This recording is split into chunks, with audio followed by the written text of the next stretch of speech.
Alright, everybody out there in the Craft Chest Nation, it is I, Craft Chest, here with a video. And as you can see, we're back to the games, baby.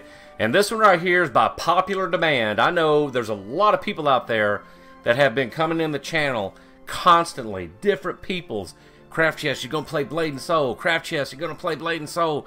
Well, you know, I have played Blade and Soul and have followed this game since it was in beta in Korea back in what, 2009, 2010, and I have followed it and the Blade and Soul dojo and all the promises and everything else back in 2012, 2013. Oh, it's coming, but it may be a little while. And now here we are in 2016, 5 years later after launch in Korea, and we finally get this game. So I was kind of like, whatever.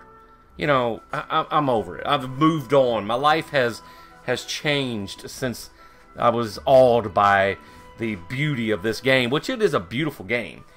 But the game can be a little bit labor intensive, and that's what this video is all about, which is optimizing your PC that may be a little dated for up-to-date graphics on games, especially if you're an aspiring streamer such as myself. Now, this is some things that you can do to both make the quality of your stream a little bit better as far as on your end to their end. Maybe not, you know, your 60 frame rates per second, all that, but unless you're a sub, it really doesn't matter.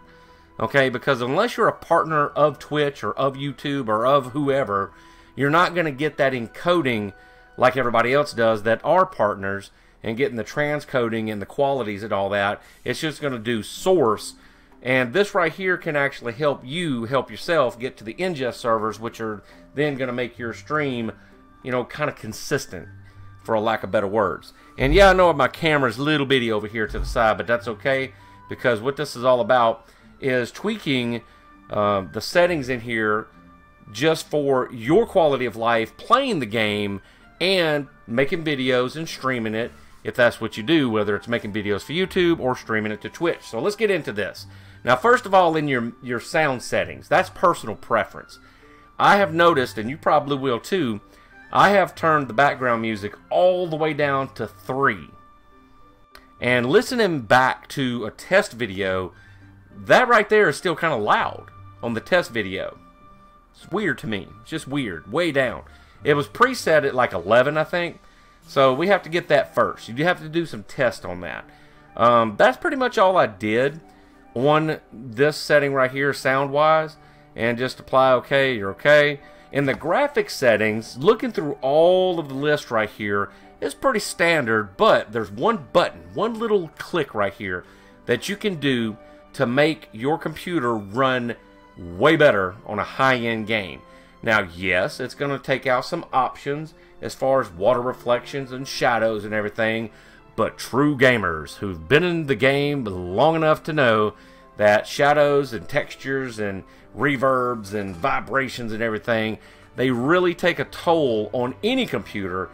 Any high-end, mid-range, even a low-end computer struggles sometimes in certain spots depending on what's going on the screen. If there's too many dots going on up here, it can really affect the performance of your computer. But I'm liking the fact that Blade and Soul lets you have the option to unclick these, uncheck mark these, and has a button here that optimizes for combat, which are exactly the settings that I want to turn down. And what it says is that automatically adjust the graphic options to optimize the combat experience. This option enhances game performance in places like Arena. Okay? Point blank right there. This is a heavy PvP based game, especially when you get to end game.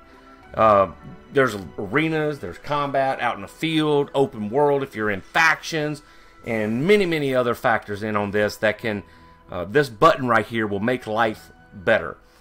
So what it does is it turns your shadow levels down to 1. Okay? Another thing that it does is it takes all the special effects out, and really that's not going to do that much to change the graphics of the game, but it does enough to where rather than using 62 to 75% CPU usage while playing the game, it might drop it within the 38 to 52 range. And that little bit can be a lot especially whenever you're trying to upload video gameplay to places like Twitch and YouTube and what have you. And that other website that I never can remember. What is that other website? Let's go up here. Hitbox. That's the other one I'm trying to think of. Places like that. Whenever you're streaming. And so that's what that does. Of course, VSync and analyzing and all that, that's all personal preference. VSync is off by default. Thank you very much there for that, Blade and Soul. Or NCSoft, I guess I should say. And let's go into the game option. So that's the graphics. That right there makes life way better. Now, if you are a streamer, another thing that you're going to have to go into is windowed mode and go windowed and pop it up, and then, you know, recrop your XSplit or your OBS if you want to, or come up with your own idea, because full screen gets that flicker in it. So if you are a streamer, keep that in mind.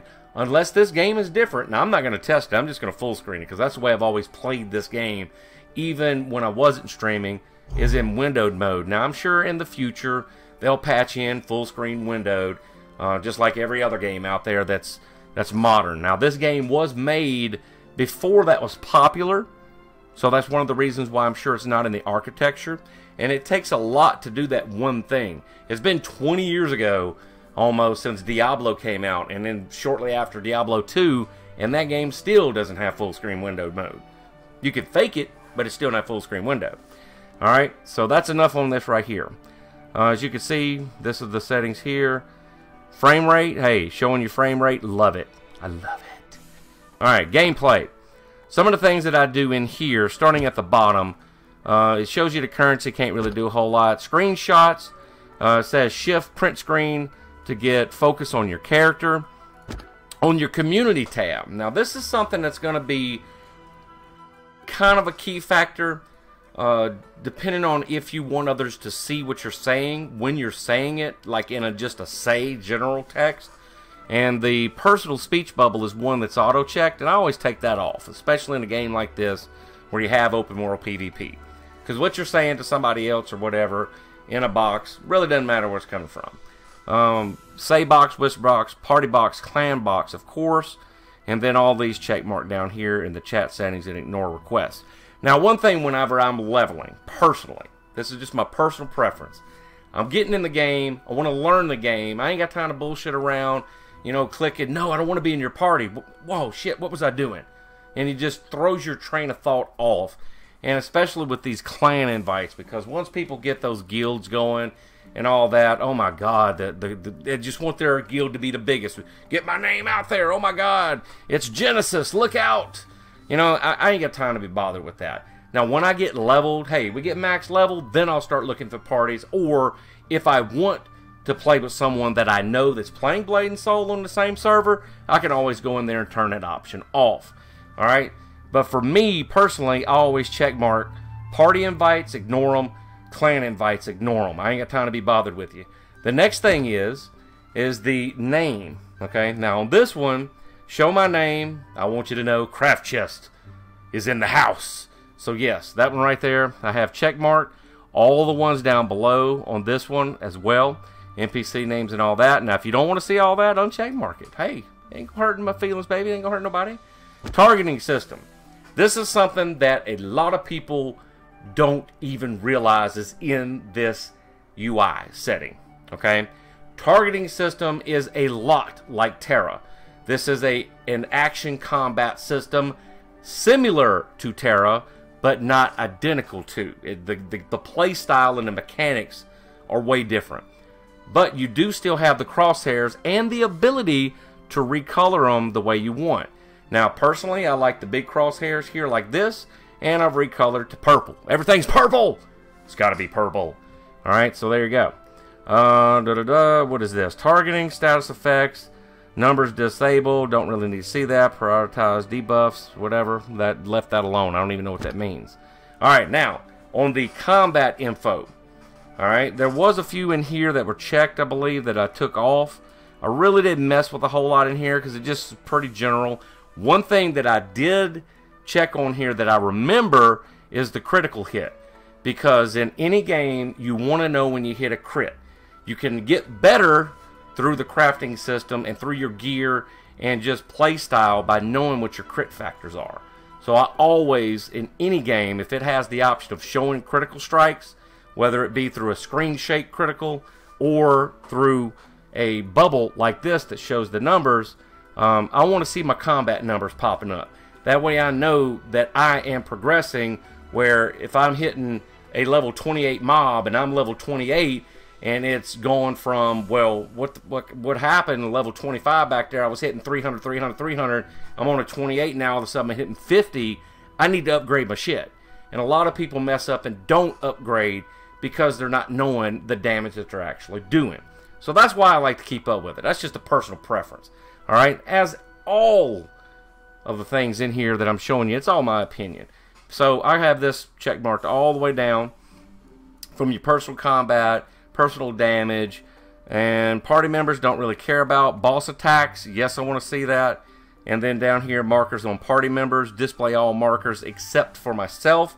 Oh yeah, that one right there was hide all markers by default. That's the other thing that I changed. Status information. Now, on the status information, the display bar, I have display familiar status bar was already defaulted. I'm not going to play a summoner, but there's no reason to take it off. It ain't bothering me because it's just there. Alright? Display HP on party members. Okay? Display HP on escort target. Display low HP warning. Absolutely want to see that. And then display status effect icon. This right here shows you your different levels of effects, whether you're poisoned or stunned or anything. And I changed the bottom one, which is size of the icon on, what was it? Forget what it said. Effect name. There's a reason why I did that bottom one big. It was like self, other, self, or something like that down here, but that's why I picked it. It's not going to do the hover over on it now. I don't know why. Whatever. Okay, so that's what we got on that setting. On notifications, I did put a timer on here, 10-minute and a 5-minute on the crafting and gathering, I guess for quests, turn-ins or dailies or something like that, because I want to know when I'm running short. Hey, do I need to haul ass go get something? And the notifications on doing certain tasks, because that's what MMOs are task-based, craft-based, daily-based, and a lot of timers on them. So I want to know when I'm getting danger close and have to actually hurry up and do it. Because if I'm sitting there lollygagging with somebody and it's like, hey man, you got 5 minutes to go, 20 minutes away, that's not really cool. So I did check mark that one for that. The interface on this one, the quest log, I think all of these right here were pretty standard as far as showing your quests, your tool tips and all that good stuff. But this is how I have mine set up. You can just look at the check marks. If it's different and you like this, go ahead and change it. I'll give you a second. There we go. Camera. Now on the camera, I really didn't mess with a whole lot on this, because this was something you actually have to get in there and tweak your upper, lower, whenever it cuts you off and all that. And I'm really not familiar on how this works 100% with Blade and Soul. The times that I've played Blade and Soul in the past, never really fooled with this. The only thing that I ever fooled with was the targeting system, because this is important in an action-based MMO more so than the camera. Okay, they both kind of work in conjunction, but a lot of them have hotkeys, such as in Terra, you can just hold shift and your arrow keys, and you can go left, right, up, down, and do it on the fly. I don't know if Blade and Soul has that interface built into it, but we will find out in the future. Alright, so there you go. Keybinds, gamepads, all that good stuff you have to turn on before you can do it, but that's what I have going on in my UI settings and my graphics and sounds and everything else to make my gameplay run a little bit smoother. And since I've made these tweaks, I was up to about 62 to 75% usage on default jacked up settings. When I made these tweaks, it dropped my CPU usage from there all the way down to where it's throttling at about 45%. That's not too bad, considering that I'm actually streaming video, I'm recording video, and I'm in a game right here, albeit it's the loading screen and character selection and all that, okay? But that's a hell of a difference if you think about it. That's some deep percentage of quality as far as your computer is concerned. Not necessarily gameplay, but the I'm talking about making your computer not blow up on you whenever you're trying to do things and stuff. Alright? So just keep that in mind. Don't forget, before you start any high-end game out there, if you want it to run, you know, true combat style, this is the way you do it. Okay? And I love the fact that they have that setting in this game. I really, honestly love that fact. So you go into graphics, advanced settings, optimize for combat. Poof. And they've already got it set up, because that person who put that in there like that, to put that little button and have those, that person understands that not everybody has a $5,000 PC. They have a craft of the mind. And you should too. Go out there and have some fun, and we'll see you in Blade and Soul. I believe I'm going to choose the server Old Man Cho for some reason. I think that's how you say it. Blade Dancer coming your way. Woo! If I could turn it off. Ooh. Woo!